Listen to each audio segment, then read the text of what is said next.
Hi, Thor Holt here in association with Aberdeen Business News, and today I'm delighted to have as my energy connection Steve Judge of Space Solutions. Hi Steve. How do you do, Thor? Nice to meet you.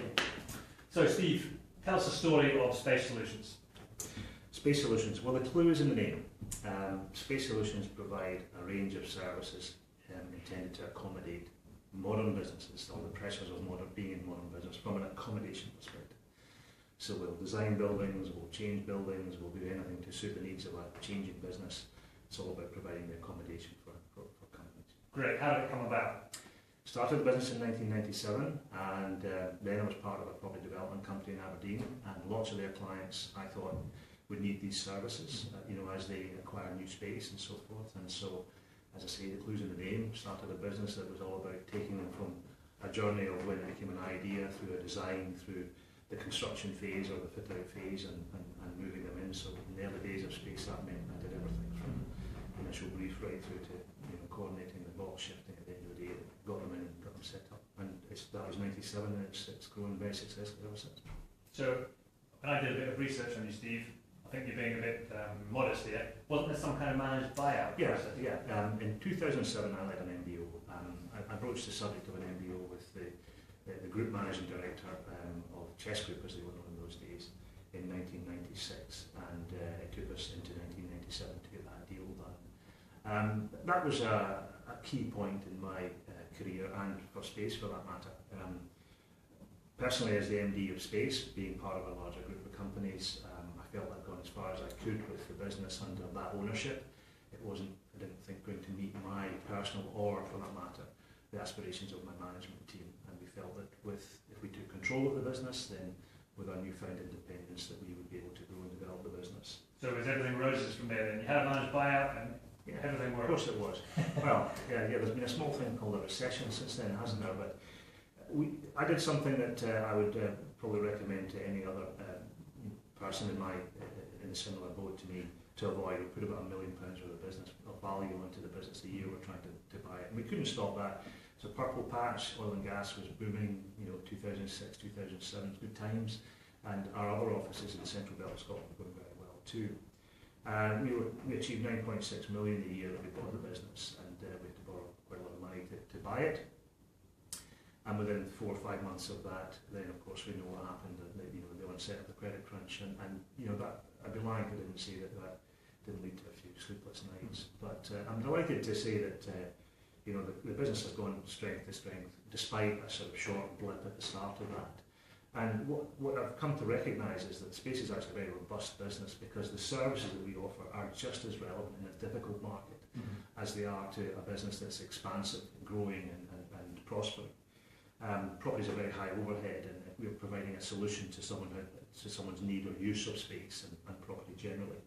So during those recessionary years, lots of our clients were looking at how they get more bang for their buck, how they might dispose of unnecessary underutilised space and so forth. So we got into some pretty clever strategy discussion with lots of public sector and private sector clients. And we were as busy in those years as we are today.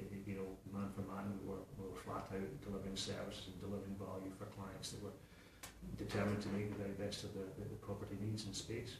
Fantastic. And on this subject, you said man for man, but women and man for man, I'm wondering if you've got any insights on the current, it probably affects you guys too, but definitely in oil and gas, the current situation where it's very hard to get hold of and then retain the best possible people. But while we're on that topic, I just want to mention the lady on your front desk. Fantastic hire, well done. Mishka, I believe her name is. What a lovely young lady. Well, thank you. I'll pass that on. She's a real asset. It's challenging for us in Aberdeen. We've got 6 UK locations, as well as Aberdeen. We're in Dundee, Edinburgh, Livingston, Glasgow and London, and this is simply the most difficult employment market for us. And that's because there's a high need for professional expertise up here within the oil and gas sector. And the oil and gas sector typically pays a quantum higher in terms of salary and benefits than a lowly property services and design company such as ourselves can afford. So what's your secret?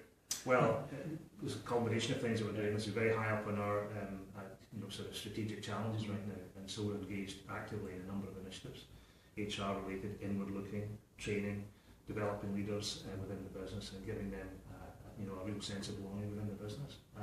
But from a recruitment perspective, in terms of new blood, we are recruiting more than ever before now from other parts of the country. So we've got a growing and burgeoning team of people in Glasgow and Edinburgh, and some of their time is supporting Aberdeen and North East of Scotland projects. So you're bussing people up here? Not bussing them up, no. We are having to obviously put the on costs associated with travel and accommodation, but it's not. It's fairly typical rather for us to have someone up here 3 days a week and 2 days a week maybe out of the Edinburgh or Glasgow office. It's working really well. There's a terrific talent pool in the Central Belt.